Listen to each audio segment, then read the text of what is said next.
नरसिंह मेहता को राग भी दिया और वह राग सिखाया भी ठाकुर जी ने। यह भी समझने वाली बात है। नरसिंह मेहता छोटे से, उनको कहां संगीत आता है?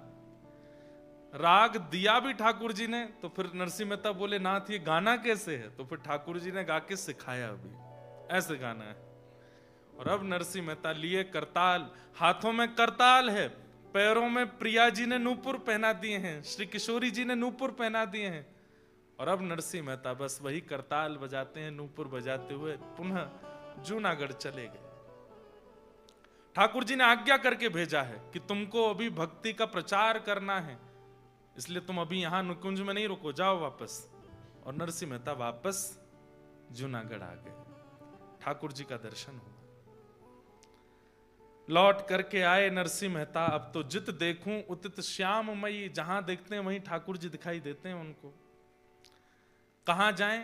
तो घर गए अपने बड़े भैया के पास, भाभी के पास। जैसे ही पहुंचे नरसिंह मेहता के वैसे ही चिड़े हुए थे भैया भाभी दोनों।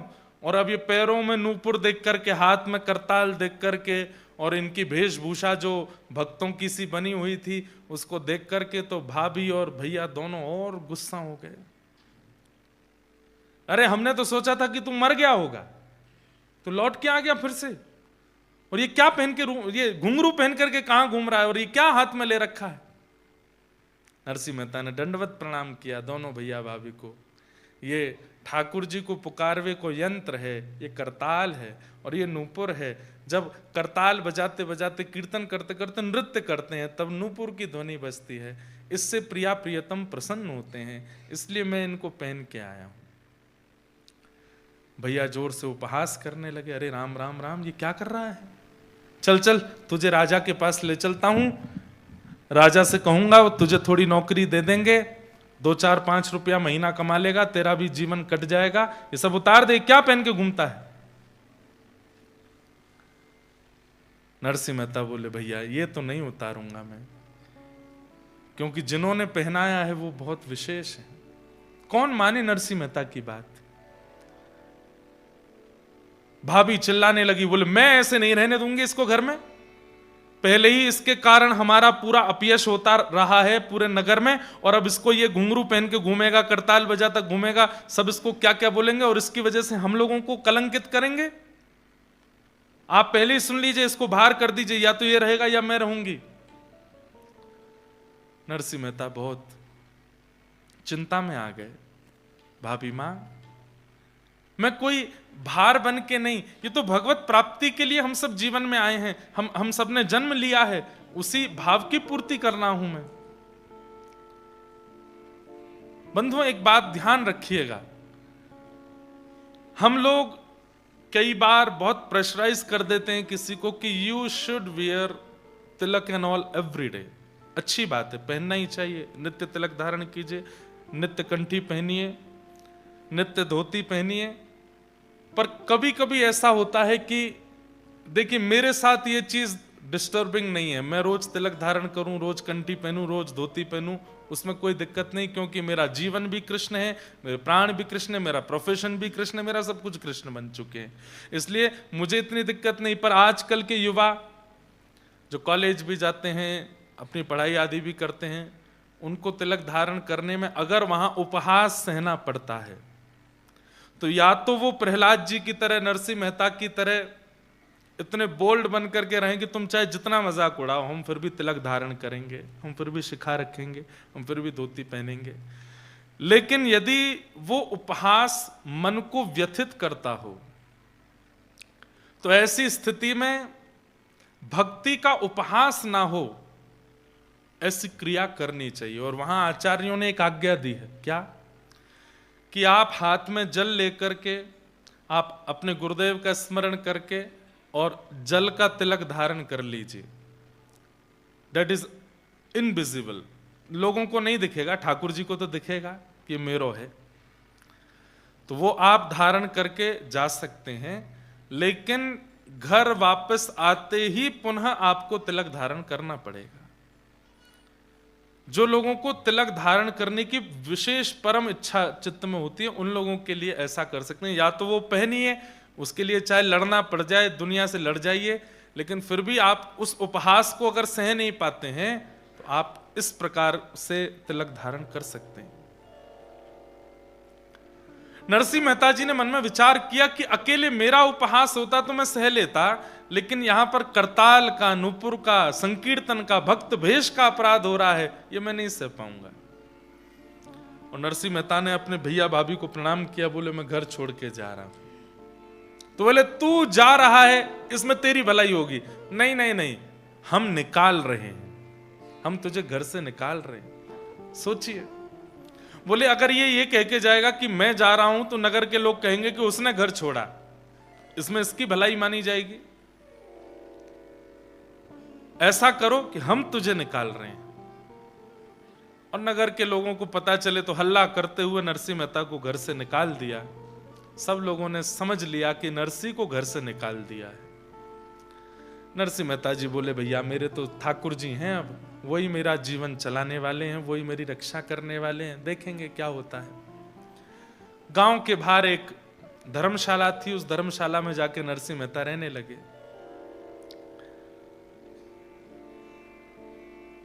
वहीं बैठ करके अपना भजन करते थे। तभी पास के एक गांव में एक ब्राह्मण रहते थे, उनकी बेटी का नाम था मणिक गौरी। तो मणिक गौरी ने अपने पिता से कहा था कि मैं ऐसे वैसे किसी से ब्याह नहीं करूंगी, मैं ऐसे से ब्याह करूंगी जिससे ब्याह करके मेरे भजन में वृद्धि हो, मुझे भगवत मिलन में और सहायता हो। मुझे धनवान नहीं चाहिए, मुझे रूपवान नहीं चाहिए, मुझे साधक भक्त व्यक्ति चाहिए जिससे मैं ब्याह करूं। पिताजी बोले ऐसा लड़का कहां मिलेगा, जगह जगह ढूंढते रहे, कहीं नहीं मिला। तो उन पिता ने ठाकुर जी की आराधना की, ध्यान से सुनिएगा, खूब आराधना की और कहा कि मेरी पुत्री जैसा वर चाहती है वैसा वर इस संसार में मिलेगा। एक दिन ठाकुर जी पहुंच गए स्वप्न में और उनसे जाकर के बोले पास का एक स्थान है जूनागढ़, बोले हाँ, वहां धर्मशाला में एक रहता है, नागर वंशीय ब्राह्मण है, उसका नाम है नरसिंह मेहता, तुम्हारी बेटी का उससे ब्याह कर दो। सोचिए, everything is designed and scripted by Thakur ji of Narsinh Mehta. हम लोग अपने जीवन का निर्माण स्वयं करते हैं, इसलिए जीवन में आने वाली विपत्ति भी हमको ही सहनी पड़ती है। लेकिन नरसिंह मेहता ने ऐसा समर्पण किया है ठाकुर जी को कि सब कुछ ठाकुर जी डिजाइन कर रहे हैं। क्या खाना है, क्या पहनना है, कहां जाना है, किससे मिलना है, कब बैठना है, ये सब कुछ ठाकुर जी डिसाइड कर रहे हैं। यही असली भक्त का स्वरूप होता है। मैं बहुत प्रशंसा के रूप में नहीं कह रहा हूं या अभिमानवश नहीं कह रहा हूं, पर हमने भी अपने लाल जी को अपना जीवन अर्पित कर रखा है। वो जैसा चाहते हैं वही होता है। उनकी इच्छा के बिना इस तन के ऊपर वस्त्र भी नहीं आता, ये निश्चित बात है।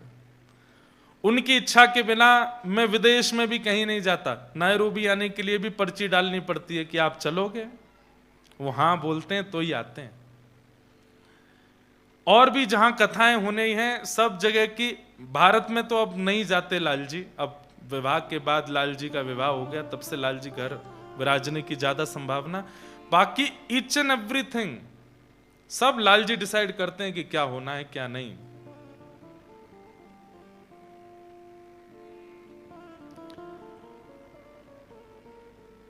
ईच एंड एवरीथिंग मतलब ईच एंड एवरीथिंग।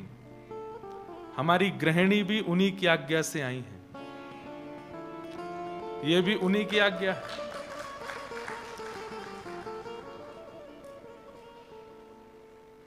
अब जीवन में जो कुछ भी है सब उन्हीं की आज्ञा है।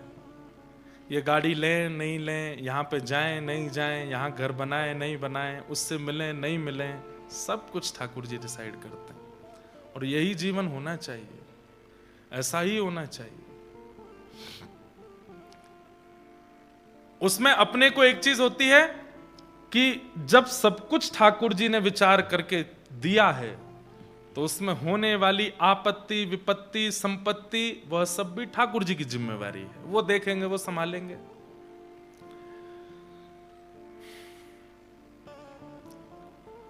ठाकुर जी ने आज्ञा करके ब्राह्मण देवता को कहा कि अपनी बेटी का विवाह तुम वहां कर दो नरसिंह मेहता से, जाओ।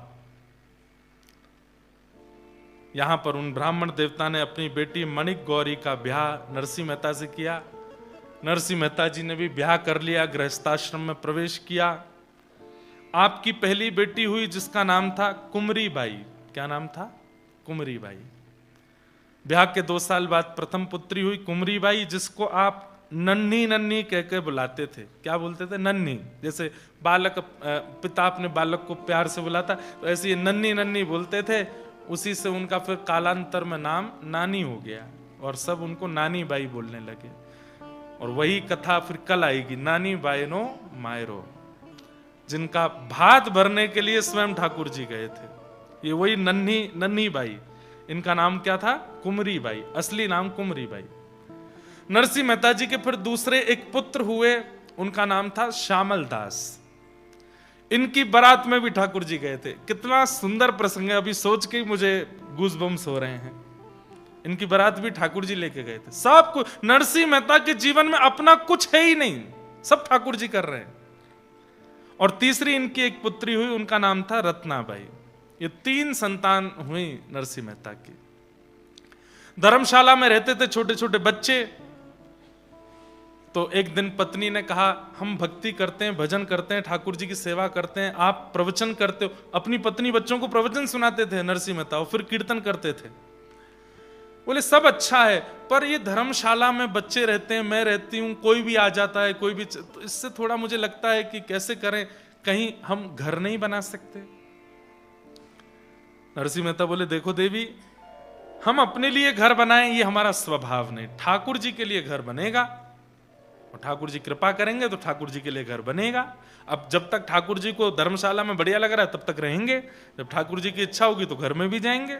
मतलब इतनी सी भी अपनी इच्छा नहीं है, ठाकुर जी की इच्छा। तभी एक सेठ उस धर्मशाला में आए, नरसिंह मेहता जी से मिले, उनका प्रवचन सुना। प्रवचन सुन के बड़े प्रसन्न हुए, दक्षिणा प्रदान की। नरसिंह मेहता जी की पत्नी ने भोजन बना करके उनको पवाया। वो सेठ जी बोले, मैं बहुत प्रसन्न हूं नरसिंह जी, आप यदि आज्ञा करें तो मैं आपको जूनागढ़ में जगह खरीद के घर बनवा के दे दूं। पत्नी की तो आंख खुल गई, बोले कि बोल दो, ठाकुर जी ने भेजा है। नरसिंह मेहता बोले, देखो हमको तो घर नहीं चाहिए, हमको तो कहीं नहीं रहना है, पर ठाकुर जी चाहेंगे तो। बोले नहीं नहीं, ठाकुर जी ही चाह रहे हैं, इसीलिए हम आपसे कह रहे हैं।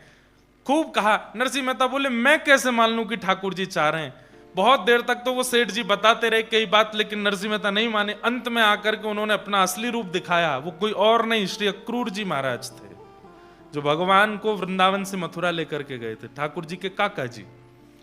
अक्रूर जी जब प्रकट हुए देव रूप, जब नरसिंह मेहता ने देखा, बोले आप कौन है? बोले मैं अक्रूर हूं, ठाकुर जी को मथुरा से, वृंदावन से मथुरा में ही लाया था, वहां से फिर यहाँ द्वारिका में भी मैं हूं, मैं काका हूं ठाकुर जी का।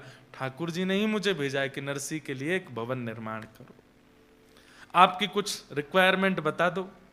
नरसिंह मेहता बोले, हमारी तो एक ही रिक्वायरमेंट है कि हमारे घर में कोई भी आवे तो उसको ये ना लगे कि ये घर है, उसको ये लगे ये तो कोई मंदिर है, उसको ये लगे ये तो कोई साधना का स्थान है, उसको ये लगे यहाँ संत कभी भी रह सकते हैं, संत निवास होना चाहिए, ठाकुर जी के कीर्तन का स्थान होना चाहिए, यज्ञ मंडप होना चाहिए, भोजनशाला होनी चाहिए, सेवा के लिए कोई भी राहगीर, क्योंकि जूनागढ़ बीच में है, एक तरफ सोमनाथ, दूसरी तरफ द्वारिका, तो दर्शनार्थी आते जाते रहते हैं। दर्शनार्थियों की रहने की उत्तम व्यवस्था, उनकी सेवा की, मतलब अपने लिए कुछ नहीं चाहिए, ऐसा भवन बनाओ। अक्रूर जी महाराज द्वारिका के एक प्रकार से छोटे सेनापति हैं, वो ऐसा भवन निर्माण कराया उन्होंने कि जूनागढ़ के लोगों की आंखें खुली रह गईं। अद्भुत भवन। लेकिन नरसिंह मेहता वहां जैसे ही पहुंचे, जाकर के प्रणाम किया, ठाकुर जी को विराजमान किया, पत्नी बच्चों के साथ प्रवेश किए, रात भर सोए नहीं। पत्नी बोली, क्या हुआ? मन नहीं लग रहा है। क्यों? अरे इस घर में हम रह रहे हैं तो ऐसा लग रहा है हम स्वामी हैं इस घर के, कोई होना चाहिए साथ में, कोई साधु, कोई महात्मा, कोई साधक, कोई भक्त, वो रहे हमारे साथ।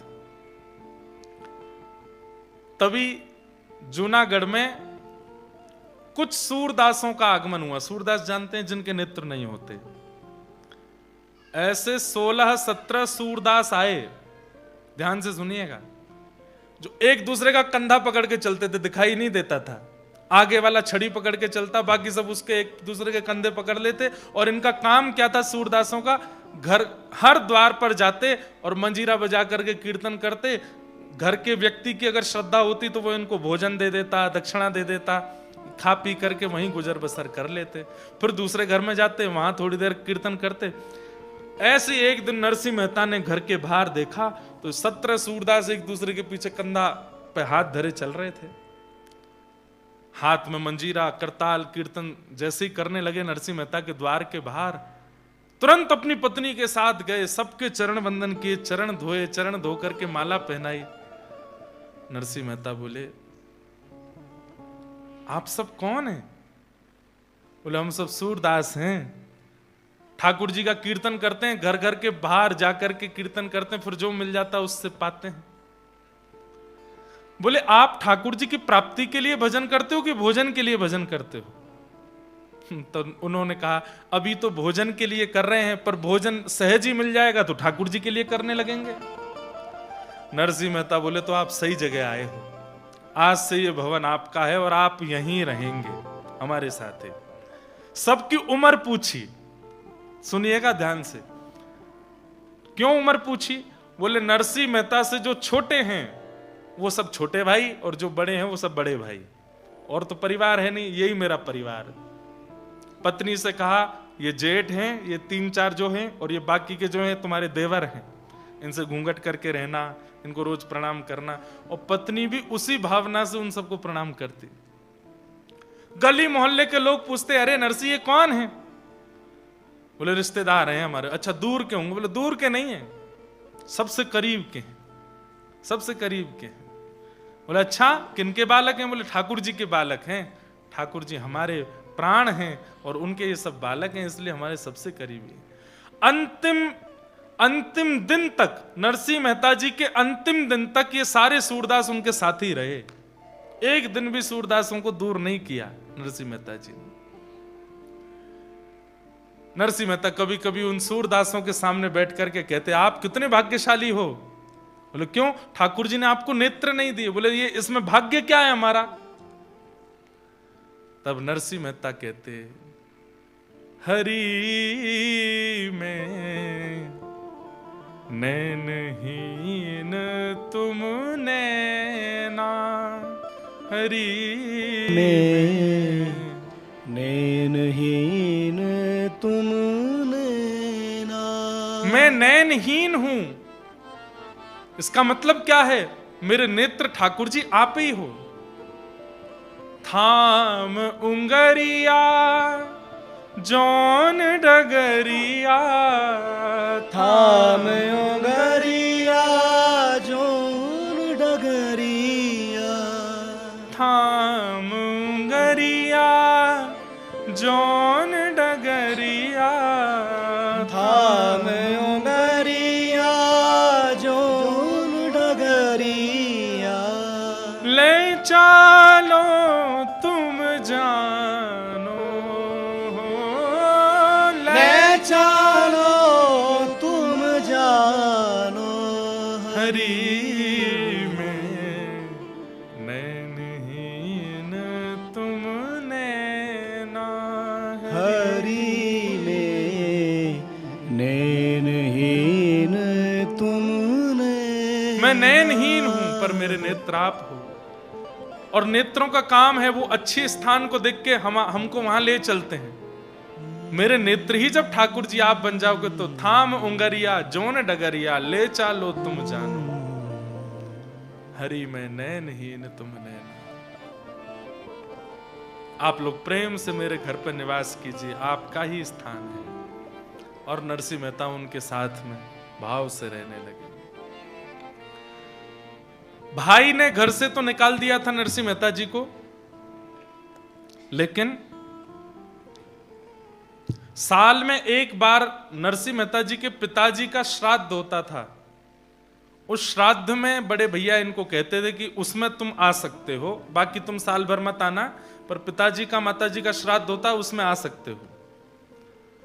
तो नरसिंह मेहता हर साल अपने बड़े भैया के घर केवल श्राद्ध में जाते थे, पिताजी का श्राद्ध करने के लिए।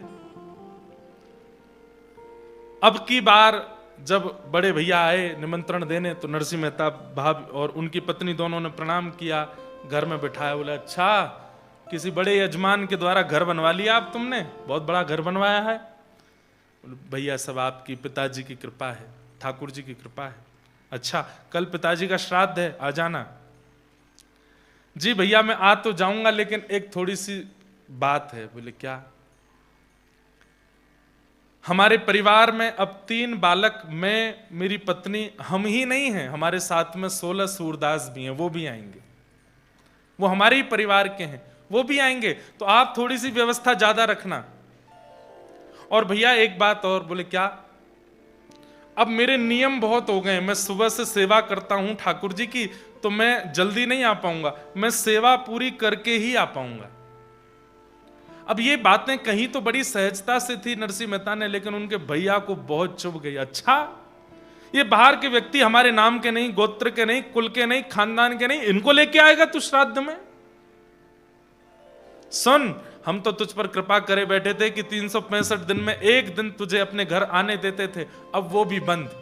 आज से तेरा मेरा रिश्ता सब खत्म, बिल्कुल आने की जरूरत नहीं है। इन लोगों को लेकर के आएगा तो बिल्कुल आने की आवश्यकता नहीं है, आना चाहे तो अकेले आ जाना।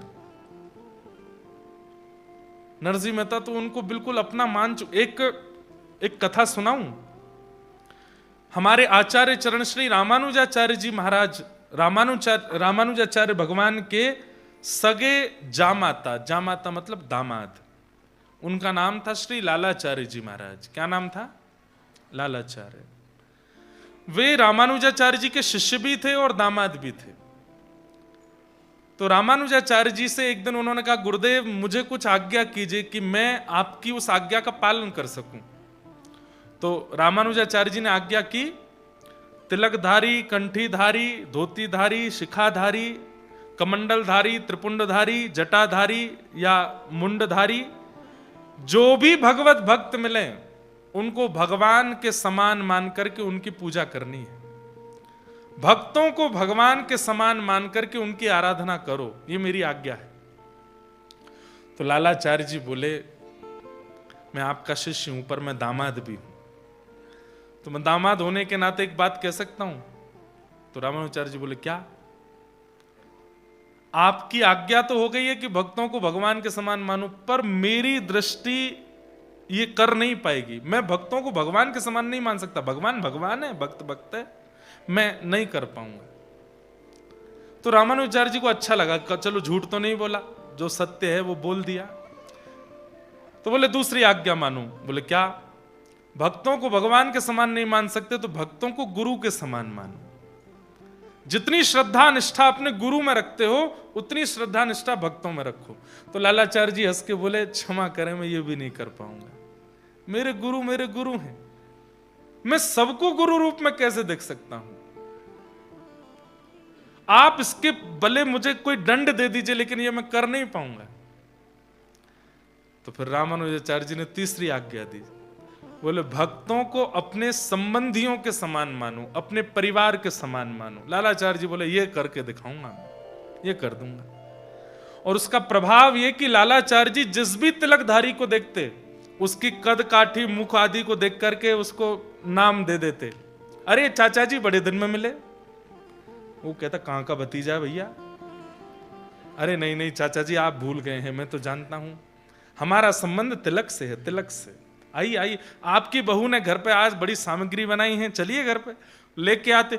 अकेले लालाचार्य जी, उनकी पत्नी भी इतनी निष्ठावान, आके घर में देखो वहां के चाचा जी आए हैं, तो पत्नी भी आके प्रणाम करती, घूंघट करती, चाचा जी बैठिए ना, मैं बनाती हूं प्रसाद। कोई बड़े बुजुर्ग दिख जाते तो उनको मामा जी बोल देते, किसी को फूफा जी बोलते, कोई मुंह फुलाए घूम रहा है तो फूफा जी।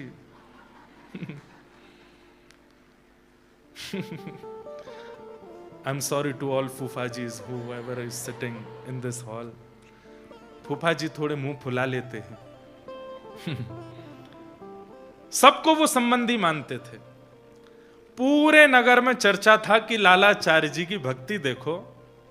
ये सब तिलकधारियों को अपना संबंधी मानते हैं।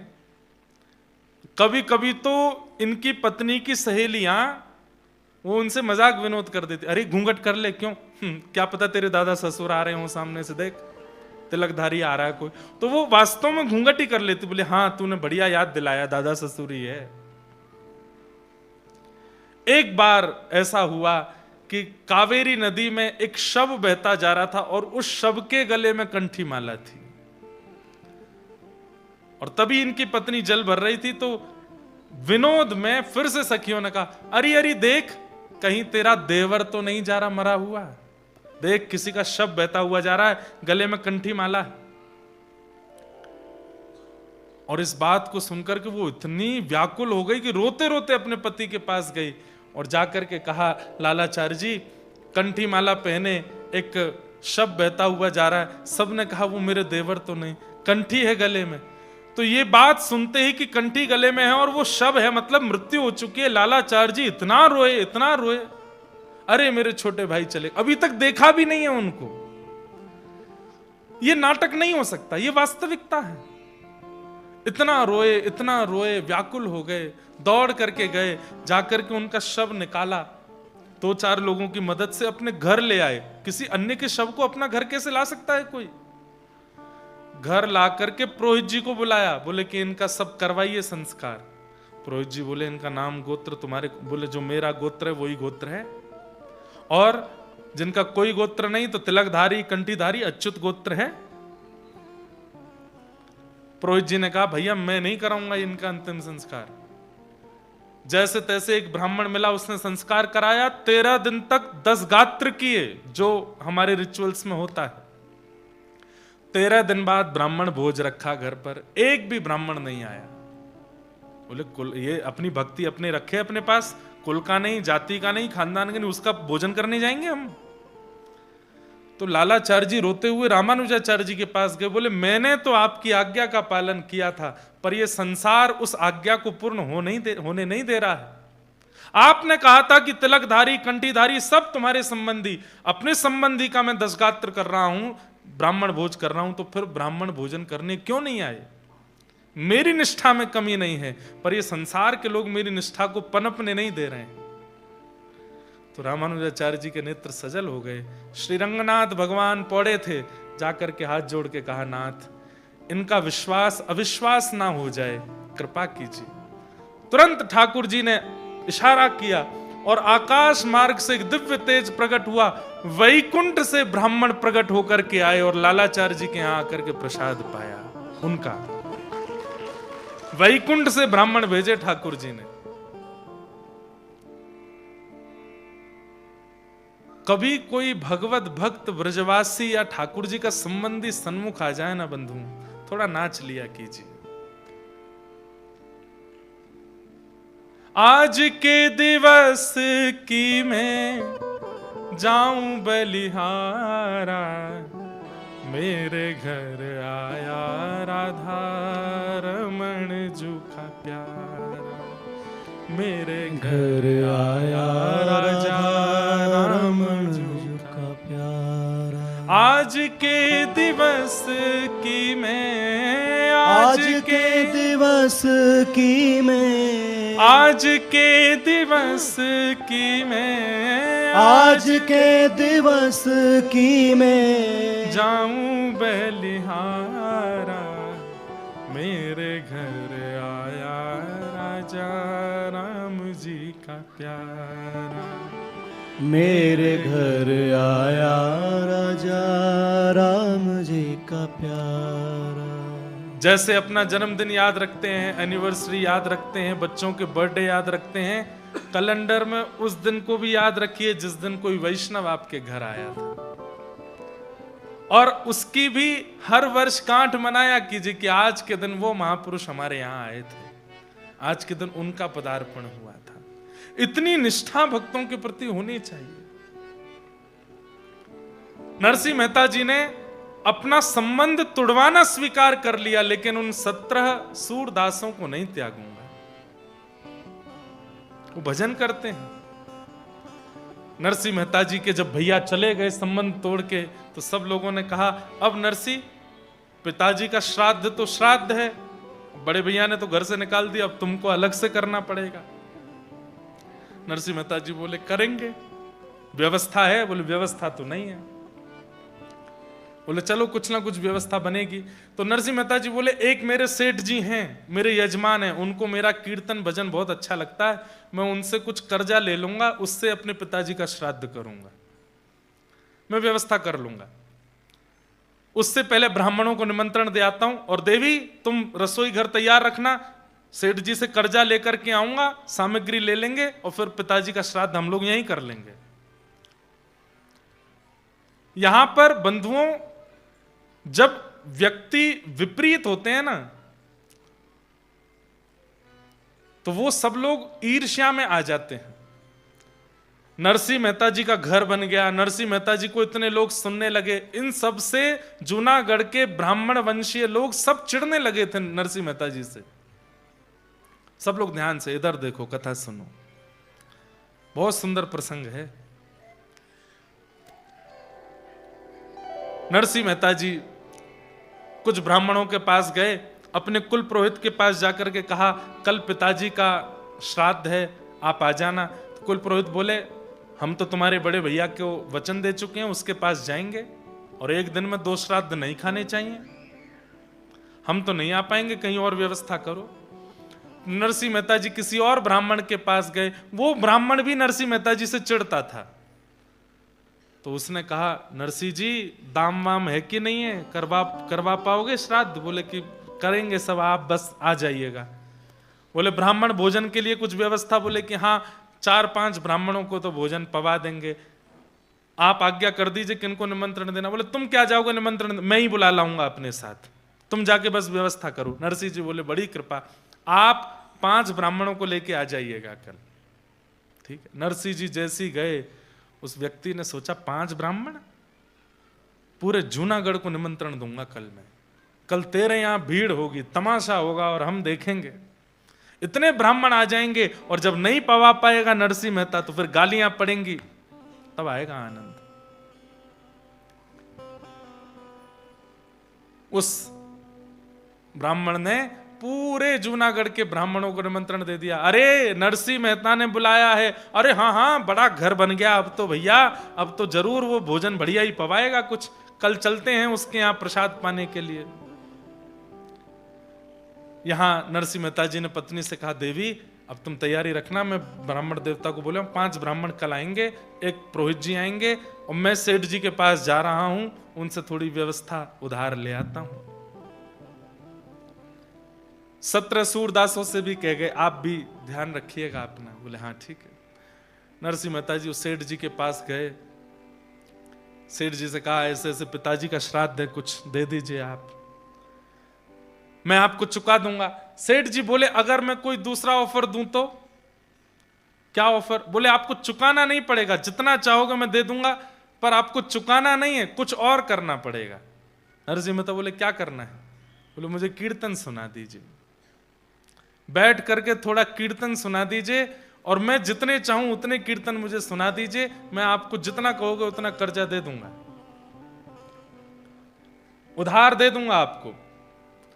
नरसिंह मेहता बोले मैं कीर्तन तो सुना दूंगा, लेकिन समय का आप ध्यान रखना, क्योंकि मैं तो डूब जाता हूं कीर्तन में, और मैं कहीं कीर्तन में डूब गया और वहां ब्राह्मण आ गए और मैं नहीं पहुंचा, सामग्री नहीं बनी, तो फिर लेने के देने पड़ जाएंगे। सेठ जी बोले आप चिंता नहीं करो, आप आंख बंद करके कीर्तन करो, मैं आंख खोल के सुनूंगा। नरसिंह मेहता जी ने अपना करताल लिया हाथ में, बोले सेठ जी ध्यान रखिएगा, मैं डूब जाऊंगा, मुझे उठा दीजिएगा।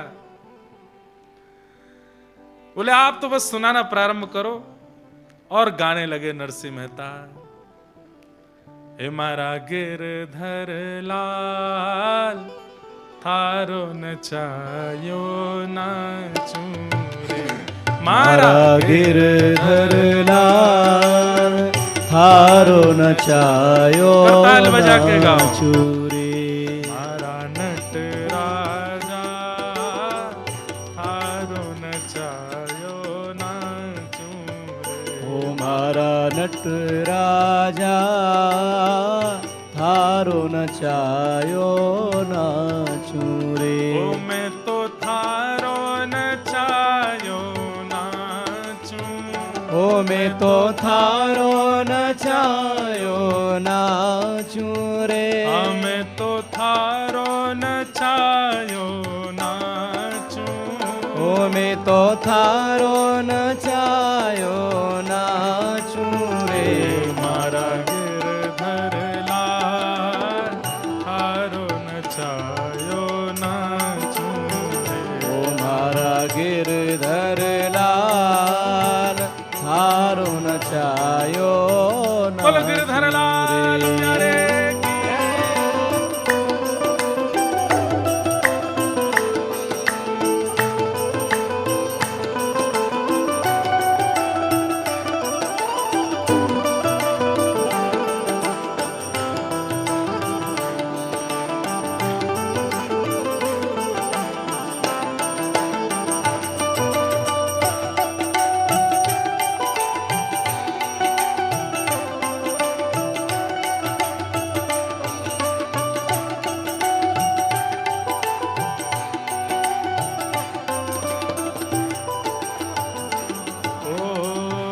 जो तू तन को रोग लगावे ओढ़ चादर सो जाऊं।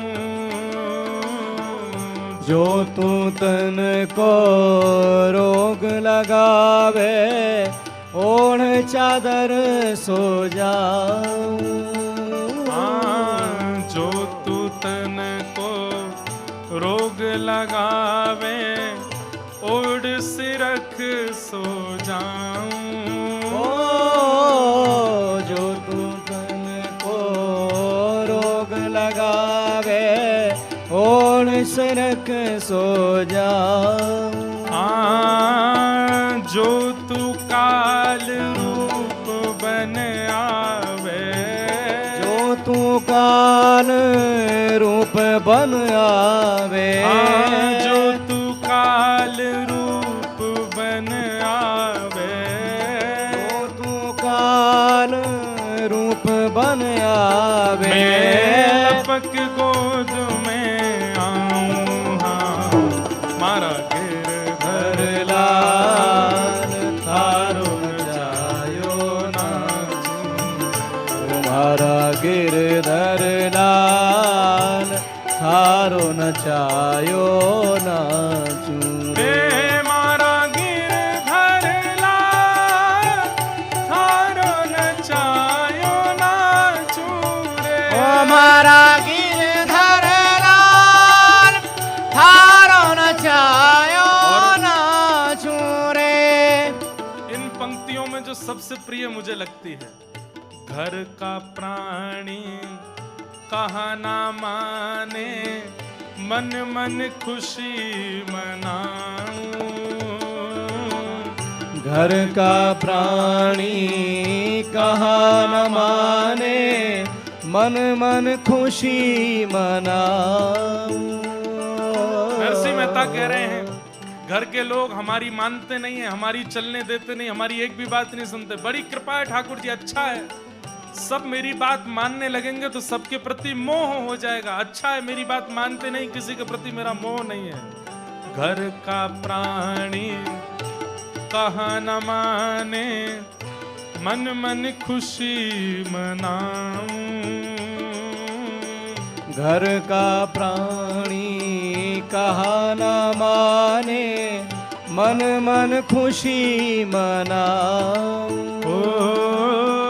थारे इस मंगल विधान में, थारे इस मंगल विधान में, थारे इस मंगल विधान में, थारे इस मंगल विधान में काहे टांग अड़ाऊं।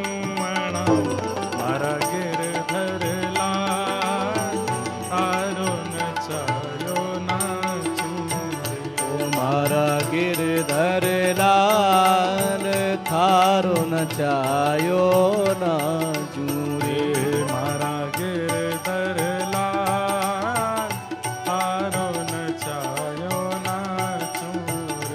मारा गिरधर लाल थारो नचायो नाचूरे। राधे राधे गोविंद गोविंद राधे राधे राधे गोविंद गोविंद राधे। हरि गोविंद राधे गोपाल राधे हरि गोविंद राधे गोपाल राधे। हरि गोविंद राधे गोपाल राधे गोविंद राधे गोपाल राधे। हरि गोविंद राधे गोपाल राधे हरि गोविंद राधे गोपाल राधे। हरि गोविंद राधे गोपाल राधे हरि गोविंद राधे गोपाल हे राधे। भजो जहो राधे गोविंद गोविंद राधे भजो राधे राधे गोविंद गोविंद राधे। राधे राधे गोविंद गोविंद राधे भजो राधे राधे गोविंद गोविंद राधे। हरि गोविंद राधे गोपाल राधे हरि गोविंद राधे गोपाल राधे। गोविंद राधे गोपाल राधे गोविंद राधे गोपाल राधे। हरि गोविंद राधे गोपाल राधे हरि गोविंद राधे गोपाल राधे। हरि गोविंद राधे गोपाल राधे हे गोविंद राधे गोपाल हे राधे। भजो जय हो। हे भजो राधे राधे गोविंद गोविंद राधे भजो राधे राधे गोविंद गोविंद राधे। राधे राधे गोविंद गोविंद राधे भजो राधे राधे गोविंद गोविंद राधे। राधे राधे गोविंद गोविंद राधे भजो राधे राधे गोविंद गोविंद राधे। राधे राधे गोविंद गोविंद राधे भजो राधे राधे गोविंद गोविंद राधे। श्री श्री राधे। ऐसा कीर्तन किया नरसिंह मेहता ने 18 घंटे निकल गए कीर्तन करते करते। सेठ जी जो बोले थे कि मैं आपको उठा दूंगा वो खुद नाचने लगे खुद मंत्रमुग्ध होकर के नृत्य करने लगे। लेकिन जैसे ही नरसिंह का कीर्तन ठाकुर जी के कान में पड़ा, द्वारिका में बैठे ठाकुर जी छटपटाने लगे। रुक्मणी जी बोली क्या हुआ? बोले अरे वहां पर पूरा जूनागढ़ नरसिंह के घर आज प्रसाद पाने के लिए आ रहा है। नरसिंह मेहता के पिता का आज श्राद्ध होना और ये यहां बैठ के कीर्तन गा रहा है, क्या करूं?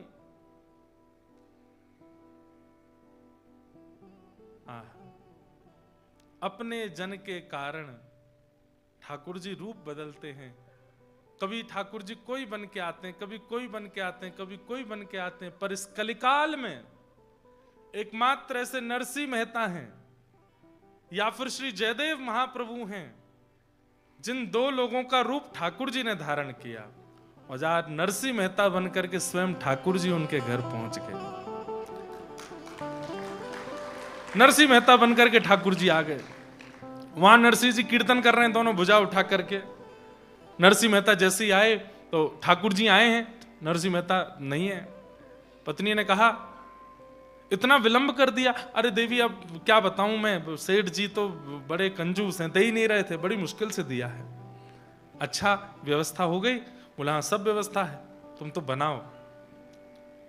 उन 17 सूरदासों को भी ठाकुर जी ने जाकर के एक एक काम दे दिया, तुम धनिया काटो, तुम मिर्च काटो, तुम ये काटो। बोले कि हमारे आंख तो है नहीं। ठाकुर जी ने ऐसी मोहिनी घुमाई, बोले और कुछ नहीं दिखेगा, सब्जी जरूर दिखेगी, काटो बनाओ। सब लगे हैं सामग्री तैयार करने में। ठाकुर जी आटा गूंद रहे हैं, पत्नी यहाँ पर चढ़ा करके बढ़िया कर रही है तैयारी, सामग्री सिद्ध हो रही है। पत्नी बोली इतनी सामग्री क्यों बनवा रहे हैं, 5 ब्राह्मण आने वाले। अब बोले देवी सेठ जी ने ज्यादा पैसा दे दिया है, तो मैं तो रखता नहीं हूं, तुम मेरा स्वभाव जानती हो। तो जितना दिया है उतने की सामग्री बना देते हैं, जितने ब्राह्मण पा जाएंगे अच्छा, बाकियों को बंटवा देंगे। क्योंकि ठाकुर जी तो जानते थे 4000 आने वाले हैं। सुबह का समय हुआ, सामग्री बनकर के सिद्ध बिल्कुल तैयार हो गई। ठाकुर जी सिर पर स्वाफा बांध के, नरसिंह मेहता तो नहीं है, ठाकुर जी हैं। सब ब्राह्मण आए, अरे नरसिंह कहां हो? ठाकुर जी निकल के बाहर आए, आकर के पत्नी सहित सब ब्राह्मणों को दंडवत प्रणाम किया। नजर उठा के देखी तो जहां तक दृष्टि जा रही है ब्राह्मण ही ब्राह्मण। देवी बोली आपने तो कहा था 5 आने वाले। बोले मुझे पता था इतने आएंगे। वो तो बढ़िया हुआ, सेठ जी ने जितने पैसे दिए सबकी सामग्री बनी। देवी देखो सबको प्रसादी पवानी है, अब तुम जल्दी तैयारी करो, मैं पिताजी का श्राद्ध कर दूं। बंधुओं, नरसिंह मेहता का सौभाग्य है कि उनके घर ठाकुर जी आए, पर मुझे लगता है कि उनके पिता का कितना सौभाग्य है कि प्राण निकलने के बाद ठाकुर जी आज उनका तर्पण कर रहे हैं, आज ठाकुर जी उनका श्राद्ध कर रहे हैं। आज वैकुंठ में बैठे नरसिंह मेहता के पिता भी नृत्य कर रहे हैं कि अरे वाह रे नरसिंह, तेरे भक्ति के कारण आज मेरा श्राद्ध। कहते हैं पुत्र के द्वारा श्राद्ध होने से पितृ मुक्त हो जाते हैं, पिता प्रसन्न होता है, दादा प्रसन्न होते हैं। ठाकुर जी श्राद्ध कर रहे हैं। ठाकुर जी ने श्राद्ध किया विधिवत, जैसे श्राद्ध होता है बिल्कुल वैसे श्राद्ध किया। श्राद्ध के बाद में ब्राह्मणों को बैठाया। सब ब्राह्मण बोले नरसिंह कुछ है कि बस पूड़ियों पे ही जीना पड़ेगा? अरे नहीं नहीं, आपकी सब कृपा विराजिए ना। सबके लिए पाटे बिछाए गए, सबके आगे पत्तल लगाई। ठाकुर जी ने कमर पर फेंटा बांधा, लिए पत्नी के साथ परोसने लगे। 17 सूरदास बैठे थे। ठाकुर जी तुम क्या कर रहे हो? हम कैसे परोसेंगे? बोले तुमको केवल परोसने वाली पत्तल दिखेगी और कुछ नहीं दिखेगा, चलो।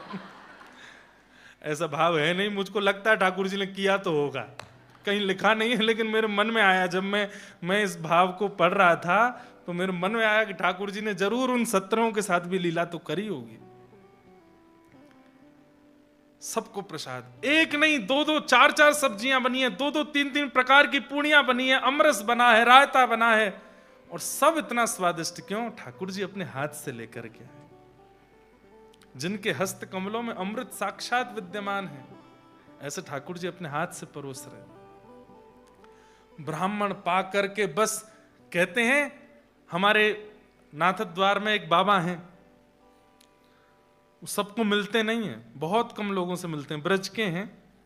मैं उनके पास गया तो मेरे से बोले लाला हाथ आगे कर, और बड़े आनंद में रहते हैं। वो खूब डांट फटकार भी देते हैं, मुझे भी खूब डांट देते हैं जब मैं जाता हूं। हर कोई उनको सह भी नहीं पाएगा। तो मैं गया, पहले तो 3 घंटा मेरी परीक्षा ली, भागवत जी के श्लोक पढ़ो, सुबोधनी जी पढ़ो। 3 घंटा बाद मुझसे बोले चलो हाथ आगे करो। हाथ आगे किया तो कुछ प्रसादी दी, पाके बताओ ठाकुर जी ने अरोगा कि नहीं। पूछने का तरीका देखिए, हम लोग सामग्री बना के पूछते हैं कि बताओ अच्छी बनी कि नहीं, वो क्या पूछ रहे हैं? बताओ ठाकुर जी ने पाया कि नहीं, पाके बताओ। मतलब इसके स्वाद से ये बताओ कि ठाकुर जी ने भोग लगाया कि नहीं। तो मैंने पाया, मैंने कहा हाँ बाबा अच्छा है, ठाकुर जी ने पायो है। तो बोले झूठ बोल लो है, नहीं पायो ठाकुर जी। दूसरी सामग्री दी, मैंने पाई, मैंने कहा ये तो ठाकुर जी ने भोग लगाई। बोले ना ये भी भोग नहीं लगाई। तीसरी सामग्री जो उन्होंने दी पता नहीं क्या थी, मुझे याद नहीं, पर वो पाते ही मेरे नेत्र बंद हो गए और मैं पाने में व्यस्त हो गया। तो फिर बोले ये ठाकुर जी ने पायो है, ये ठाकुर जी ने अरोगो है। जहां बता दिया गया हो, वृंदावन से लौट करके अनुभव बता दिया गया हो, तो समझो वृंदावन नहीं गए थे। और वृंदावन से आकर के अनुभव बता नहीं पाए हो, तब समझो कि यहां वृंदावन से आए हो। कथा कैसी लगी? अच्छी लगी, बहुत अच्छी थी, बहुत बढ़िया। इतना सब बता दिया गया तो समझो कि कथा सुनी नहीं, पर कथा कैसी लगी? बोले बस शब्द नहीं है, ये सुनी कथा। आज ऐसा प्रसाद बना है कि सब ब्राह्मण सिर हिला रहे हैं, वारे नरसी वारे नरसी। जो सब चिढ़ के मारे आए थे, सब प्रसाद पाकर के मुरीद हो गए नरसिंह मेहता जी के। सब अपने दोनों भुजा उठा के आशीर्वाद देने लगे। बोले अरे नरसी तेने तो इतना तृप्त कर दिया है भैया, ठाकुर जी तेरा खूब भलो करे, तू खूब ऐसी आनंद करे। 2-4 चिड़े हुए तब भी बैठे थे। बोले अरे अभी क्या, अभी तो भोजन पाया, अभी दक्षिणा की बारी है, देखते हैं दक्षिणा क्या देगा। पत्नी की भी चिंता हुई, ठाकुर जी को भीतर लेके गई, सुनिए प्रसाद तो पवा दिया, अब दक्षिणा कैसे बांटेंगे? मैं कह रहा था ना सेठ जी ने ज्यादा दे दिया, सेठ जी ने वो भी व्यवस्था दी है। और क्या व्यवस्था है? तो देखा तो अंदर पोटलियां रखी थी, एक एक पोटली में 12-12 सोने की मोहर।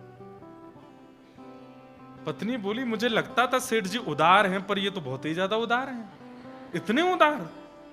4000 पोटली 12 सोने की मोहर, कोई आज भी नहीं कर पाएगा कोई इतना। और नरसिंह मेहता और पत्नी दोनों, आज मुझे तो कभी कभी पत्नी के लिए भी लगता है कितना सौभाग्य है, पति जब कोई अच्छा कार्य करता पत्नी हाथ लगाती है, वो ठाकुर जी के संग हाथ लगा रही हैं, ठाकुर जी के संग ब्राह्मणों को पूजन कर रही हैं, युगल दोनों एक साथ आशीर्वाद लेते हैं, उसका एक अपना महत्व होता है। आज नरसिंह मेहता की पत्नी के बगल में आशीर्वाद ब्राह्मणों का नरसिंह जी नहीं ठाकुर जी ले रहे हैं, कितना सौभाग्य उनकी पत्नी का। ब्राह्मण सब पोटलियां लेते हैं, बोले इतनी भारी, अरे कंकड़ पत्थर भर दिए क्या नरसिंह? नहीं नहीं नहीं, सब आपकी कृपा है।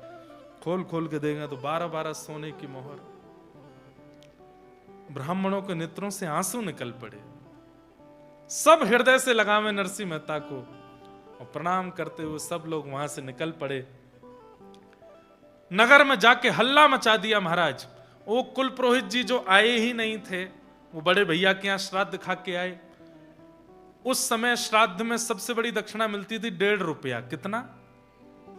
उनको 1.5 रुपया मिला था बड़े भैया के यहां श्राद्ध खाने पर। तो वो 1.5 रुपया लेकर के ऐसे छाती चौड़ा के चल रहे थे। क्यों? बोले सबसे बड़ी दक्षिणा मुझे ही मिलती है श्राद्ध की, 1.5 रुपया, और किसी को नहीं मिलती। उनकी छाती देख करके 4000 ब्राह्मणों ने और फुलाई। बोले क्यों कर रहे हो ऐसे?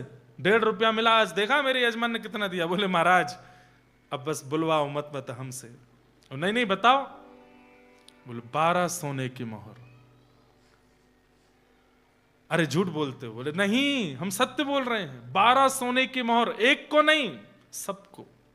4000 लोग गए थे, सबको 12 सोने की मोहर। घिस घिस करके देख रहे हैं कहीं सोना झूठा तो नहीं है, ये तो नहीं, सब बिल्कुल सत्य निकला। बोले कैसे हो गया? मैं क्यों नहीं गया नरसिंह के यहां प्रसाद पाने? यहां नरसिंह मेहता ने सब करा। अब पत्नी से बोले देवी अब चलो मुझे भोजन कराओ। पत्नी ने भोजन की थाली लगाई, थाली लगा करके ठाकुर जी पा रहे हैं। पाने के बाद खूब सारा पाया, और पाने के बाद पति थाली में थोड़ा छोड़ दे तो पत्नी उसमें पा लेती है, ऐसा पूर्व में होता रहा है। पत्नी दूसरी थाली नहीं लगाती, वो पति की थाली में ही पा लेती है।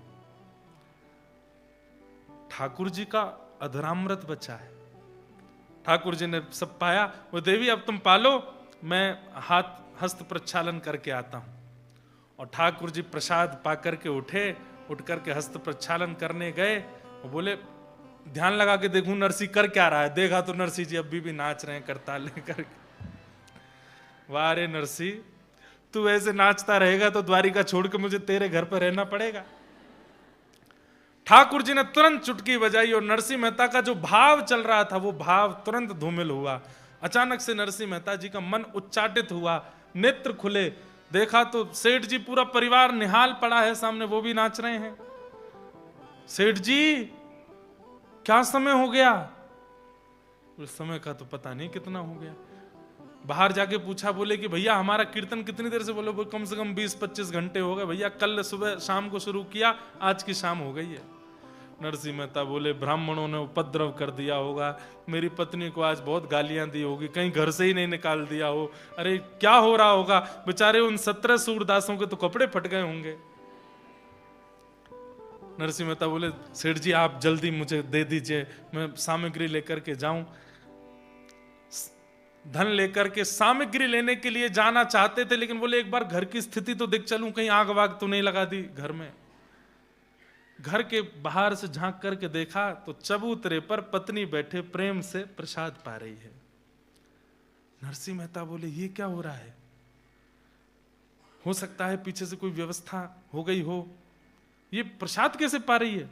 और ये प्रसन्न भी लग रही है दूर से देखने में। नरसिंह मेहता तुरंत गए और जाकर के बोले देवी। हाँ जी आ गए हाथ धो के, आओ बैठो। नहीं देवी मुझे पता है तुम क्रोध में बोल रही हो, मुझे 24 घंटा हो गया, मैं मेरे से गलती हो गई। ब्राह्मणों ने ज्यादा कुछ तो नहीं कहा ना, घर में वो 17 सूरदास भी ठीक है ना, घर की स्थिति तो कोई क्या बोल रहे हो आप, ये सब क्या कह रहे हो? अरे मैं कल सेठ जी के यहां गया था, देवी पूरी रात कीर्तन चलता रहा, पूरा दिन अभी जाके कीर्तन विश्राम हुआ और मैं आया हूं। पत्नी ने जैसी ये बात सुनी, बोले आप क्या बोल रहे हैं? सुबह श्राद्ध हुआ है, 4000 ब्राह्मण आए थे, मैंने आपने हम सबने मिलकर के सामग्री बनाई। अरे मुझे तो आश्चर्य था, 17 सूरदास कैसे देखने लगे, बिल्कुल बारीक मिर्च काट रहे थे सुबह। आप क्या कह रहे हैं? नरसिंह मेहता समझ गए मैं नहीं था, बैठ गए। बोले मुझे आज का पूरा दिन याद दिलाना देवी, याद नहीं आ रहा क्या हुआ था आज। पूरा वृत्तांत वो बताती जा रही है और नरसिंह मेहता के नेत्रों से अश्रु आते जा रहे हैं। नेत्र खोल करके अपनी पत्नी का हाथ पकड़ करके बोले मैंने कहाँ छुआ था सुबह तुम्हें? बोले आपने ये हाथ पकड़ा था। वो हाथ लेकर के अपने सिर से लगाने लगे। बोले देवी मैं नहीं था, द्वारिकाधीश आए थे, मैं तो 24 घंटे से वहीं था, ठाकुर जी आए थे, मुझे दिखाओ वो कहां बैठे थे। पत्नी होश खो बैठी, बोले आप सत्य बोल रहे हैं? बोले हाँ मैं सत्य में मैं नहीं था, मैं सेठ जी से पूछवा दूंगा, द्वारिकाधीश आए थे। पत्नी ने बताया यहां बैठे थे, यहां चल रहे थे, फेंटा बांध करके सब्जी बना रहे थे, सबको परोस रहे थे, 12-12 सोने की मोहर ब्राह्मणों को दक्षिणा में दी। नरसिंह मेहता और उनकी पत्नी उन स्थानों को ही प्रणाम कर रहे हैं, उन स्थानों को ही लिपट रहे हैं, बार बार रज उठा के अपने माथे से लगा रहे हैं, हे द्वारिकाधीश बड़ी कृपा आपकी, कैसी कृपा आपने हम पर की है, आप आए थे, आप ही सब क्रिया करके गए। ऐसे श्याम सुंदर। हाँ, संसार नो भय निकट नावे, गोविंद गोपाल गाता रे। संसार नो भय निकट नावे, गोविंद गोपाल गाता रे। ते तारा नाम ने नरसैयो नित जापे, सार कर विश्व विख्याता रे। संसार नो भय निकट नावे, गोविंद गोपाल गाता रे। संसार का कोई भय उसके पास नहीं आता जो गोविंद गोपाल का गुणगान करता है। नरसिंह मेहता बस उसी गुणगान में लगे हैं, उसी भाव में लगे हैं, द्वारिकाधीश को याद कर रहे हैं। हाँ, बड़ी कृपा की है ठाकुर जी ने। कितने मिले अमीर यहाँ, कितने गरीब हो, कितने मिले अमीर यहाँ, कितने गरीब। हाँ, कितने मिले अमीर यहाँ, कितने गरीब हो, कितने मिले अमीर यहाँ, कितने गरीब। पर आप मिल गए तो, पर आप मिल गए तो, धनवान हो गया। पर आप मिल गए तो, धनवान हो गया। तेरी शरण में आके मैं धन्य हो गया। तेरी शरण में आके मैं धन्य हो गया। जन्मों की प्यास थी जो, जन्मों की प्यास थी जो, संपन्न हो गया तेरी शरण में आके, मैं धन्य हो गया। तेरी शरण में आके मैं धन्य हो गया। इतने भाव में भर के श्री नरसिंह मेहता ठाकुर जी को याद करने लगे। अपनी पत्नी के साथ प्रसन्न। चिढ़ने वाले लोगों ने मन में विचार किया, अरे अपने पिता का श्राद्ध भी करने लगा, इसके साथ तो कुछ भी नहीं हो पाया, इसका तो कुछ भी नहीं बिगड़ा। तब एक योजना बनाई। अयोध्या से कुछ संत जनों की टोली द्वारिका जा रही थी। मतलब एक भक्त के जीवन में विपत्तियां आती ही रहती हैं, वो फुल स्टॉप नहीं होती। हां, एक बात है, विपत्तियां आती रहती हैं पर उसको अनुभूति नहीं होती। मैं कहा करता हूं कि भक्ति क्या है? एनेस्थीसिया का इंजेक्शन है, आपको सुन्न कर देता है। फिर जीवन में चाहे जितनी भी दुविधाएं आवें, आपके जीवन में दुविधा आवेंगी पर आपको ज्यादा उसका प्रभाव अनुभव नहीं होगा। नरसिंह मेहता जी के पीछे पड़े ही रहे सब लोग। ब्राह्मणों ने नागर वंश से निकाल दिया, पिताजी ने अपने घर से भाई ने अपने घर से निकाल दिया। सब कुछ हो चुका है नरसिंह मेहता जी के साथ, पर अभी भी नरसिंह मेहता ठाकुर जी के प्रेम में प्रसन्न रहते हैं। कुछ संत जन अयोध्या से द्वारिका जा रहे थे। बीच में जूनागढ़ बड़ा शहर पड़ा, तो किसी व्यक्ति से जाकर के कहा, हम लोग द्वारिका जा रहे हैं, हमारे पास 700 सोने की मोहर हैं।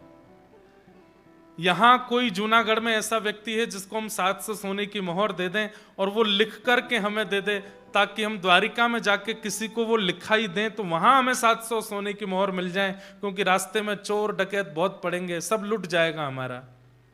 इसको हुंडी कहते हैं।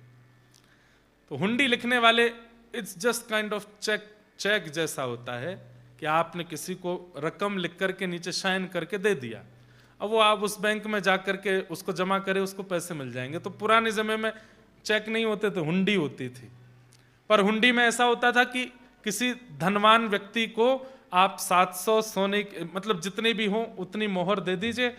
वो जिस नगर में आप जा रहे हो वहां का एक पता बताएगा, एक एड्रेस देगा और लिख करके नीचे साइन कर देगा कि इनको इतने रुपए दे देना। और वो कुछ अपनी खुफिया कुछ लिखता भी था, कोड वर्ड्स, उसको पढ़ के सामने वाला दे देता था। तो उन संतों ने कहा, हम पे 700 सोने की मोहर है, हमारी पूरी भारत की यात्रा द्वारिका में विश्राम होने वाली है, हम वहां पर बड़ा भंडारा करेंगे, लेकिन ये हमें डर है कि बीच रास्ते में चोरी ना हो जाए, क्योंकि जूनागढ़ से द्वारिका के बीच में बड़े चोर चकत्ते मिलते हैं। तो जूनागढ़ में अगर कोई हुंडी लिखने वाला हो तो उसका नाम बता दो। उन मन चले लोगों ने एक दूसरे का मुंह देखा, बोले एक ही है यहां तो। कौन? नरसिंह मेहता। बोले अब आएगा मजा, अब नरसिंह के पास ये जाएंगे, जाकर के उससे हुंडी लिखवाएंगे और 700 रुपये इसको दे देंगे, 700 सोने की मोहर, और उसको हुंडी लिखनी पड़ेगी और फिर वो फंसेगा। इन्होंने कहा, देखो हमारे नगर में सबसे बड़ा आदमी एक ही है, नरसिंह मेहता, लेकिन भैया उसका नियम है, वो 1000 सोने की मोहर से नीचे की हुंडी नहीं लिखता। आपकी कितनी है? भैया हमारी तो 700 है। 700 भी बहुत बड़ी बात थी, लेकिन नरसिंह को फंसाना है ना, फिर तो आपका काम नहीं हो पाएगा। एकमात्र नरसिंह मेहता है जिसकी द्वारिका में गद्दी है, और यहां पर जितने भी हुंडी लिखने वाले हैं उनकी द्वारिका में कोई गद्दी नहीं है। नरसिंह मेहता ही लिख सकता है, लेकिन वो 1000 सोने की मोहर से नीचे लिखता नहीं है। बोले अब हम क्या करें, हमें बता दो।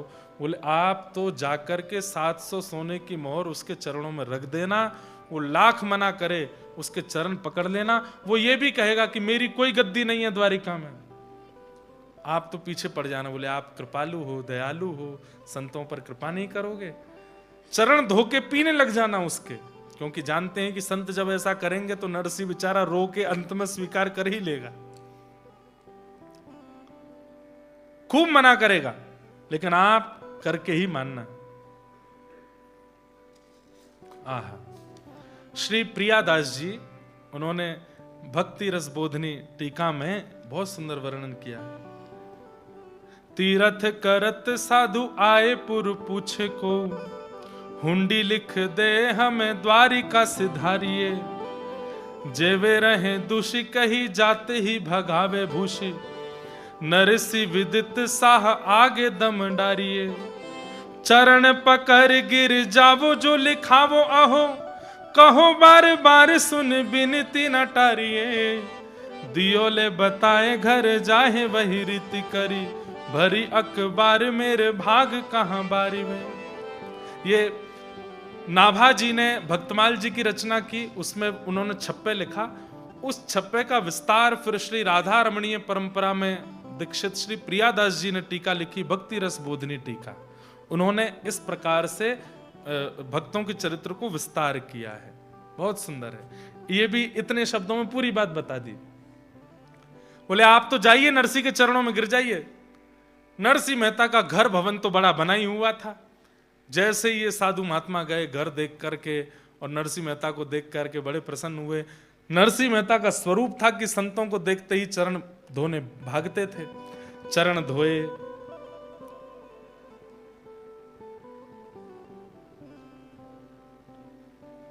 नंद नंदन के प्यारे आए मेरे, नंद नंदन के प्यारे, नंद नंदन के प्यारे आए मेरे, नंद नंदन के प्यारे। ओ नंद नंदन के आए प्यारे मेरे, नंद नंदन के प्यारे, नंद नंदन के प्यारे आए मेरे। जब घर पर कोई वैष्णव आता है तो ये पद गाया कीजिए। जैसे घर पे हम भी कईयों के यहाँ जाते हैं, थाल लेके आरती करते हैं, तिलक लगाते हैं। अब उसमें मंत्र विधि आप लोग क्या करेंगे, इतना सब कुछ कर दें तो अच्छी बात, लेकिन कभी कोई वैष्णव घर आवे तो ये पद गाइए, नंद नंदन के प्यारे आए मेरे, नंद नंदन के प्यारे, नंद नंदन के प्यारे आए मेरे, नंद नंदन के प्यारे। माला तिलक मनोहर बानो, माला तिलक मनोहर बानो मतलब वेशभूषा, धोती बगलबंदी कुर्ता आदि पहन के आए हैं। कैसे हैं नंद नंदन के प्यारे? बोले तिलक लगाया है, माला गले में पहनी है और सुंदर धोती आदि पहन के आए हैं। माला तिलक मनोहर बानो, माला तिलक मनोहर बानो, त्रिभुवन के उजियारे, त्रिभुवन के उजियारे। हृदय के मध्य विराजत श्री, हृदय के मध्य विराजत श्री, वृंदावन के दुलारे, वृंदावन मतलब ठाकुर जी के दुलारे। इनके हृदय के मध्य में वृंदावन दुलारे श्री कृष्ण विराजमान है। नंद नंदन के प्यारे आए मेरे, नंद नंदन के प्यारे, नंद नंदन के प्यारे आए मेरे, नंद नंदन के प्यारे। अंत में परमानंद करत न्योछावर, परमानंद करत न्योछावर, परमानंद करत न्योछावर, परमानंद करत न्योछावर।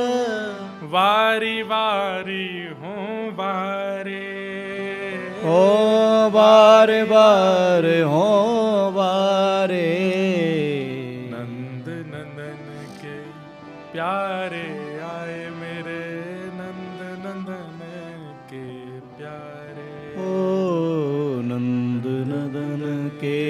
प्यारे आए मेरे नंद नदन के नरसिंह मेहता जी तो रोने लगे, उनके चरण धोने लगे। आहा, नंद नंदन के प्यारे मेरे घर आए हैं। जबकि रोज ही आते हैं, लेकिन हर बार भी उनका उत्साह कम नहीं होता।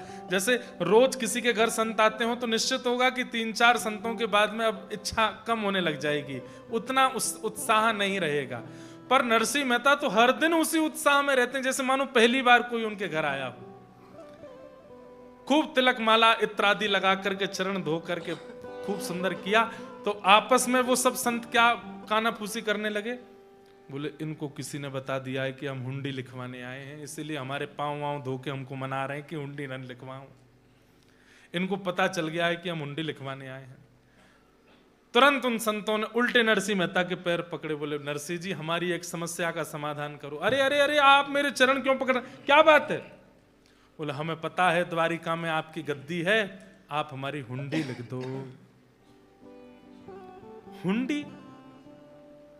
और मैं सुबह भोजन कर लूं तो शाम का ठिकाना नहीं रहता, रात को भोजन कर लें तो अगले दिन का, मैं हुंडी लिखूंगा आपकी और मेरी गद्दी द्वारिका में?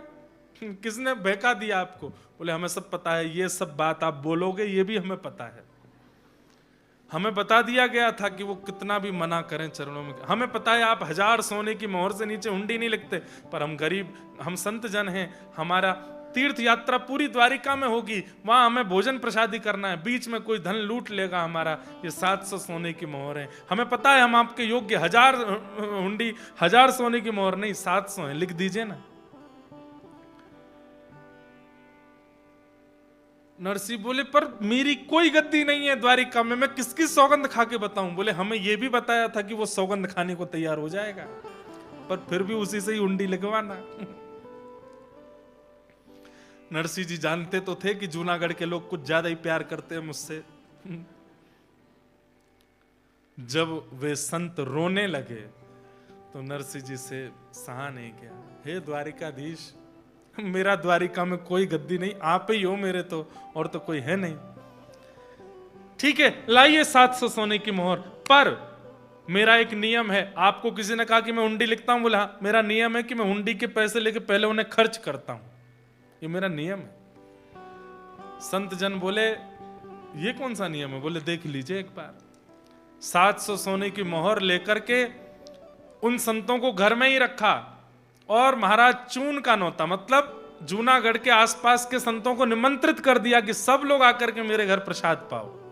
700 सोने की मोहर से कम नहीं तो 5-10 हजार साधु महात्माओं का प्रसाद करा दिया नरसिंह मेहता ने, और उन संतों से ही परोसवाया।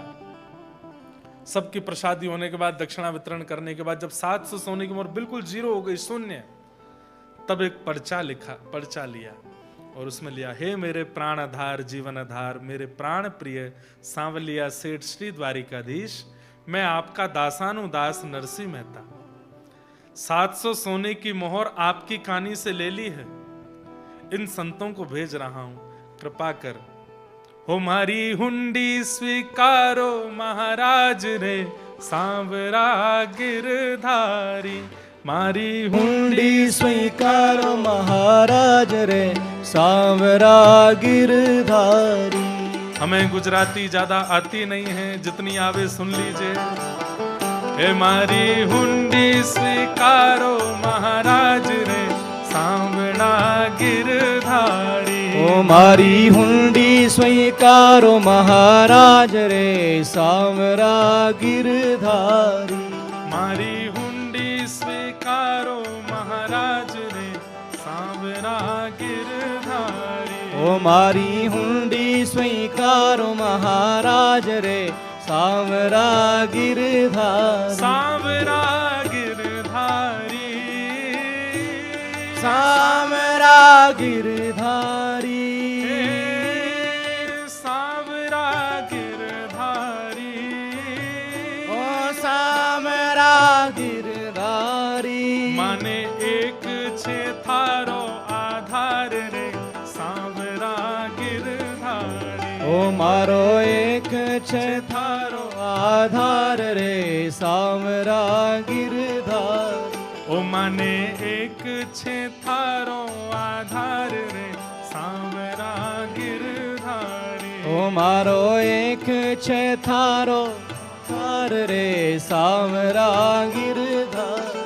हे मारी हुंडी स्वीकारो महाराज रे सांवरा गिरधारी। ओ मारी हुंडी स्वीकारो महाराज रे सांवरा गिरधारी। नरसिंह मेहता लिख रहे हैं, नाथ मैंने 700 सोने की मोहर लेकर के संतों की प्रसादी कर दी है। क्यों? क्योंकि आप तक किसी भी वस्तु को पहुंचाने का एक ही जरिया है, संत जन। मैंने 700 सोने की मोहर संतों को पवा दी है, इसका मतलब आपके पास पहुंच गई है। तो द्वारिका में लाज रखना, जब ये सब आ जाएं तो इनको कैसे भी करके 700 सोने की मोहर दिलवा देना। देखा, ठाकुर जी तक कोई भी वस्तु पहुंचानी हो तो ठाकुर जी के प्रियजनों को दे दो, ठाकुर जी के प्रियजनों को पवा दो, ठाकुर जी के प्रियजनों को मान कर दो, उनसे प्रेम कर लो, तो मतलब ठाकुर जी को पहुंच जाती है वो वस्तु। जैसे व्हाट्सएप जरिया है अपनी बात अपने प्रेमी तक पहुंचाने का, ऐसे ही जितने भी हरिजन हैं, हरि भक्त हैं, ये सब ठाकुर जी के व्हाट्सएप हैं। इन्हीं पर ही सारे मैसेज टाइप कर दिया करो, जो ठाकुर जी को बोलना है, जो ठाकुर जी के प्रति कहना है, जो भाव आपका है, वो सब इन्हीं को दे दो। हे मारी हुंडी, हे मारी हुंडी, हे मारी हुंडी स्वीकारो महाराज रे सांवरा गिरधारी। ओ मारी हुंडी स्वीकारो महाराज रे सांवरा गिरधारी। हे माने एक छे थारो आधार रे सांवरा गिरधारी। ओ माने एक छे थारो आधार रे सांवरा अब गिरधारी। नरसिंह मेहता ने लिख तो दिया, लेकिन संत जन तो हो गए चिंता मुक्त और नरसिंह मेहता की नींद उड़ गई। अब क्या होगा? ये सब संत जन जब द्वारिका जाएंगे और वहां मेरी कोई गद्दी नहीं मिलेगी, इनको 700 सोने की मोहर नहीं मिलेंगी, तो क्या होगा? अरे मुझे मारेंगे इस बात का डर नहीं था उनको ये डर था कि कहीं ये लोग शोक में आकर के प्राण ना त्याग दें, गोमती जी में डूब ना जाएं, समुद्र में प्राण ना त्याग दें, क्योंकि संतों की कोई कमाई तो है नहीं। किसी ने कुछ दक्षिणा दी, किसी ने कुछ दक्षिणा दी, वही सब इकट्ठे करके 700 सोने की मोहर इनके पास आई थी। पर अब मैं क्या करूं, मेरे पास आ गए, अब मुझे सबको पवाना पड़ा। अब इनको मिल जाए बस कैसे भी कि हे ठाकुर जी, ओ माने एक छे थारो आधार रे सांवरा गिरधारी। ओ माने एक छे थारो आधार रे सांवरा गिरधारी। संत जन कीर्तन करते हुए द्वारिका पहुंचे। हफ्ता भर 10 दिन में द्वारिका पहुंचे। जाकर के द्वारिकाधीश के दर्शन किए। बोलो द्वारिकाधीश।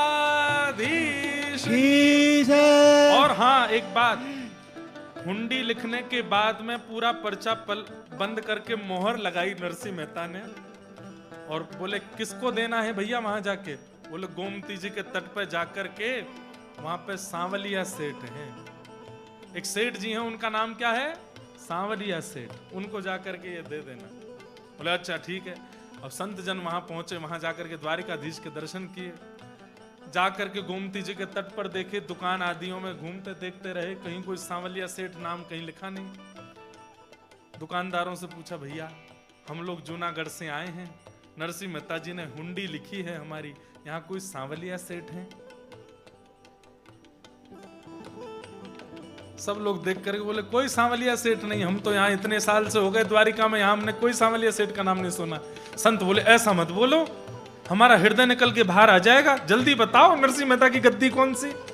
बोले कौन नरसिंह मेहता, कौन सी गद्दी? अरे हम हुंडी लिखवा के आए हैं।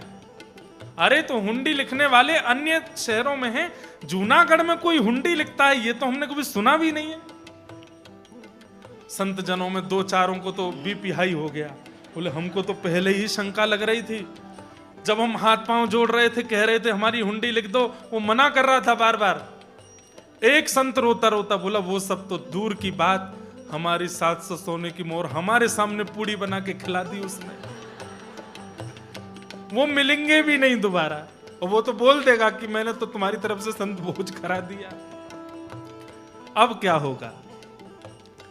गली गली घूम करके, गली गली ढूंढ करके जब बिल्कुल पस्त हो गए, हार गए, गोमती सागर तट पर जाकर के बैठ गए और रोने लगे। अरे भैया कहां है सांवलिया सेठ? तब आहा, श्री प्रियादास जी बहुत सुंदर वर्णन करते हैं। ठाकुर जी सांवलिया सेठ का रूप धारण कर रहे हैं। कैसा रूप धारण किया? माथे पे लपेटी राखी अटपटी पाग मोटी। सुनिएगा, माथे पे लपेटी राखी अटपटी पाग मोटी, खुली खुल जात चोटी फिरत ही न्यारी है। ऐसी पाग बांधी है ठाकुर जी ने। अपने केशों को, लंबे केश हैं ठाकुर जी के, उनको गूंथ करके पाग के अंदर रखा है कि मेरे लंबे केश ना दिखें। लेकिन श्री प्रियादास जी कर रहे हैं, माथे पे लपेटी राखी अटपटी पाग मोटी, खुली खुली जात चोटी। ठाकुर जी के बार बार केश बाहर आ रहे हैं। खिसक खिसक परी एड़िन लो धोती जात। आहा, बार बार ठाकुर जी की धोती नीचे उतर रही है तो उसको संभाल रहे हैं, कभी इधर से कभी इधर से, कभी अपनी पाग संभालते हैं। घिस अति अंग रखी घेर घर वारी है। सुंदर अंग रखा पहना है, बिल्कुल सेठ जैसे बने हैं। हे कट्टी सो लपेटी राखो लाभो सो दुपट्टा। और कैसे बने हैं ठाकुर जी? एक सुंदर धोती पहनी है, ऊपर अंग रखा पहना है, जैसे हमने ये पहनी है बगलबंदी। ऐसे ही ये 2 तनी की जगह जब यहाँ 6-7 तनी हो जाए तो अंग रखा हो जाता है। अंग रखा नीचे घेरदार होता है, जैसे माताएं पहनती हैं ऐसे घेरदार अंग रखा है, नीचे धोती है। यहां पर एक पटका कंधे पर है और दूसरा पटका हाथ पर है। आहा, कट्टी सो लपेटी राखो लाभो सो दुपट्टा, और पेटे रखो काड़ी कछु चाहक अगारी है। कान पे कमल वही बगल दबाए साह। एक कान के ऊपर कमल पुष्प रखा है और कुछ कमल के पुष्प बगल में, जैसे सेठ होते हैं अदा में रहते हैं, कुछ कमल के पुष्प ऐसे दबा करके, कान पे कमल वही बगल दबाए साह।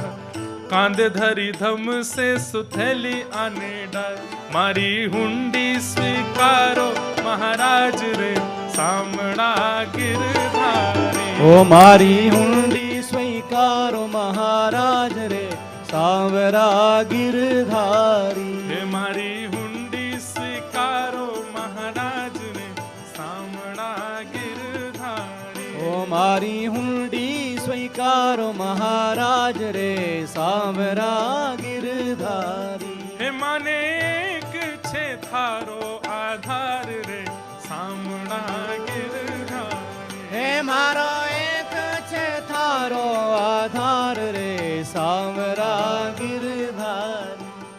इतने में ही बैंत समझते हैं आप लोग? एक छड़ी होती है, बड़ी स्टाइलिश छड़ी, बूढ़े बड़े लोग कभी कभी लेके चलते हैं।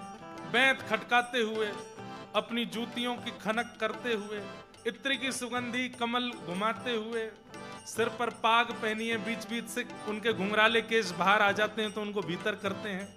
यहाँ कमल लगाए हुए कमल नैन ठाकुर जी, और हल्ला करते हुए, अरे कोई जूनागढ़ हमारे सेठ नरसिंह मेहता के यहाँ से हुंडी लिखवा के आया है क्या? अरे सांवरिया सेठ हम ही हैं, आइए हमसे मिलिए। जैसे ही सांवरिया सेठ आवाज सुनी संतों के तो जैसे मानो जान में जान आई। बोल कहाँ है कहाँ है कहाँ है? तभी देखा अंधेरे में से श्वेत वस्त्र पहने हुए साक्षात द्वारिकाधीश सांवरिया सेठ बन करके आए हैं। बोलो द्वारिकाधीश की जय, बोलो सांवरिया सेठ की जय। ठाकुर जी आ गए। संत जन पहले तो भैया देखते ही रह गए, क्या सुंदर छवि, कैसे नेत्र, कैसे गाल, कैसी नासिका, कैसी मुस्कान। अरे महाराज आप लोग ही आए हैं क्या जूनागढ़ से? बोले हाँ हम ही आए हैं, 700 सोने की मोहर की हुंडी लिखवाई, जल्दी दीजिए, पत्र कहाँ है? पत्र देख करके पहले तो ठाकुर जी ने सिर से लगाया, ओहो आप लोग कितने भाग्यशाली, हमारे सेठ जी से मिलके आए हो। आपस में संत जन जो गालियां दे रहे थे उनको, नरसिंह मेहता को, उनको कोई समझाने, देखा सच्चा है वो, इतना सुंदर उसका नौकर है ये ये उसका नौकर है, देखो उसका पत्र देख के माथे से लगा रहा है। पत्र खोल करके जैसे ही पढ़ने लगे, ठाकुर जी के नेत्रों से अश्रु गिरने लगे। कितना सुंदर पत्र लिखा है, महाराज आपकी 700 सोने की मोहर बिल्कुल तैयार है, बल्कि हमारे सेठ जी ने हुंडी में लिखा है 700 से अधिक भी अगर आपका खर्चा हो तो वो भी मैं वहन करूंगा। सेठ जी की बड़ी कृपा है। तो एक ने पूछ लिया, बोले ये जो जूनागढ़ वाले नरसिंह मेहता, इनका कारोबार क्या है, इतनी बड़ी इनकी? बोले कारोबार तो हमको पता नहीं, हम तो छोटे मोटे उनके नौकर, हमको वो बताते नहीं है, पर इतना मैं बता सकता हूं कि द्वारिका की गद्दी उनकी समस्त गुजरात की गद्दियों में सबसे छोटी गद्दी है, इससे बड़ी बड़ी गद्दियां हैं उनकी। वो तो बहुत बड़े सेठ हैं भैया, हमें तो उनके दर्शन ही नहीं मिल पाते हैं। आप लोग, मैं आपके चरण छू लूं जरा। ठाकुर जी चरण छू रहे, संतों को पहले लेकर के गए ठाकुर जी अपने भवन में, रुक्मणी आदि भी सब रूप बदल के वो सेठानी बन के खड़ी हैं। पवाओ संतों को प्रसाद पवाओ, सोने की थाली में महाराज दे करके संत जन कहें ये तो नौकर है, इसके यहाँ सोने की थाली है, इसकी सेठानियां तो देखो कैसा सुंदर। भैया नरसिंह मेहता क्या अद्भुत आदमी है वास्तव में। ठाकुर जी ने इतना चकाचक उनका आनंद कराया। 700 सोने की मोहरों से जो संत भोज करना था तीर्थ यात्रा की पूर्णता पर, ठाकुर जी ने स्वयं उन संतों की इससे बड़ी तीर्थ यात्रा की पूर्णता क्या होगी कि ठाकुर जी स्वयं परोस रहे हैं पंगत में, सब संतों को परोस करके, सबको दक्षिणा दे करके। अरे कम से कम 7000 सोने मोहर, इतने का सब हुआ खर्चा, और सब ठाकुर जी ने वहन किया। संतों ने कहा अब हमारा वापस जाने का समय आया है, आप हमें जाने दीजिए। तो ठाकुर जी बोले हमारे सेठ जी के लिए मैं भी एक पत्र लिख दूं, और ठाकुर जी ने विपरीत पत्र लिखा, और पत्र में नरसिंह मेहता जी को अपना प्राण कह करके कहा, मेरे प्राण प्रिय नरसिंह, दुनिया ने मुझे चितचोर कहा, दुनिया ने मुझे चोर अग्रगण्य कहा, पर तुमने मुझे सेठ कह करके बुलाया है, तुमने मुझे सांवरिया सेठ बना दिया। मैं तुमसे मिलने के लिए बहुत तड़प रहा हूं, जल्दी मेरे पास आना, तुम्हारा दास सांवरिया सेठ। और लिख करके ठाकुर जी ने मोहर लगा करके दे दी।